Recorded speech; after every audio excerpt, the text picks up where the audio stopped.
মা, এই সুমা, অফিসে ব্যাগে নিয়ে আসো তো, অফিসে লেট হয়ে যাইতেছে। ধরো, দাও। কি দিব? দিতে বলছি, দাও। কি দিব বলো? কে, তুমি জানো না কি দিবা?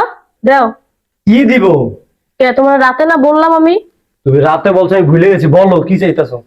আমি কিছু কইলে তোমার মনে থাকে না, সারা দুনিয়া সবকিছু মনে থাকে। টাকা দাও, আমার বাপ মারে মার্কেট করে দিব। আরে তোমার এই বলছি না যে অফিস থেকে বেতন দেন, আমি কই থেকে দিব বলো? কোথা থেকে দিবে আমি জানি না, মার্কেট দিতেই হবে এবার। তোমার যে রাত্রে আমি বুঝিয়ে বলছি অফিস থেকে বেতন বোনাস কিচ্ছু দিব না, আমি কই থেকে দিন কও? এমনি নিজেই চলতে পারতাছি না। আর তাছাড়া প্রতি বছর তো তোমার বাবা মাকে দেই, এই বছর দিতে পারুম না। দিতে হবে, এই বছর আমার বাপ মারে মার্কেট দিতে হবে। যদি না দাও না, এই সংসারে আমি আগুন জ্বালাই দিব। আর ঈদ ঈদ যে কেমনে করো আমি ওটা ভালো করে দেখবো। দেখো, পাগলামি করো না তুমি।